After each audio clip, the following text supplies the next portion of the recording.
Good morning. When I was reflecting on what to say at this important occasion, I was struck by the transformation of what it means to be a member of the Jewish people in these miraculous times. Both of my parents were survivors of the Shoah, the Holocaust. How horrific what they went through and how against all the odds they survived. My mother was only 15 when she was liberated from Auschwitz. Her strength was derived as expressed in many places, but for example, in the following excerpt from Tehillim from the Psalms 23, "The Lord is my shepherd, I shall not want. Even though I walk through the valley of the shadow of death, I will fear no evil, for you are with me."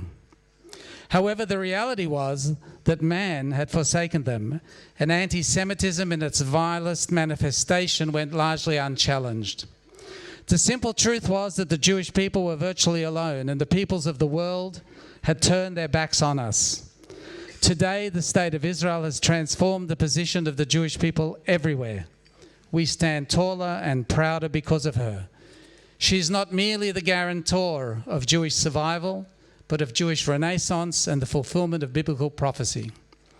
And there are many brave people like you all gathered here today who are not afraid to stand up for Israel and the moral beacon she is in a world ever increasingly masking its anti-Semitism in the cloak of anti-Zionism. Israel, whose daily existence and reality flies in the face of all of the negative descriptions and accusations thrown at her. An Israel that is truly fulfilling the mission of becoming a light unto the nations. This past Shabbat, we read the Torah portion in the book of Numbers, of Balak, in the famous telling. King Balak of Moab had tried to get the non-Israelite prophet Bilam to curse the Jewish people. Hashem made him unable to do so, and of course he ends up blessing the people of Israel instead of cursing them. I'm often asked, why is it that I'm so happy to support and be part of such events as this Jerusalem prayer breakfast? The answer in large part is that I know that the feeling of loneliness and abandonment that my parents felt during the Shoah is different to what the Jewish people are experiencing today because of you. And again, the first difference is the existence of the State of Israel. But the second is that we are not alone.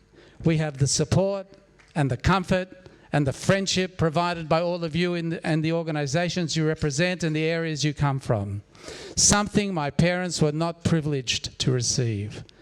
I do not know if you realize how important these three things are, but on behalf of the Zionist Federation of Australia, I thank you for all that you are and all that you do. Part of Bilam's words were heard on another occasion, a similar way, earlier in the Torah in Genesis 12, verse 3.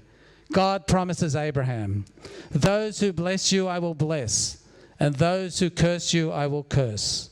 Once again, on behalf of the Zionist Federations of Australia, I thank you and wish you only blessings. Am Yisrael Chai, the people of Israel live.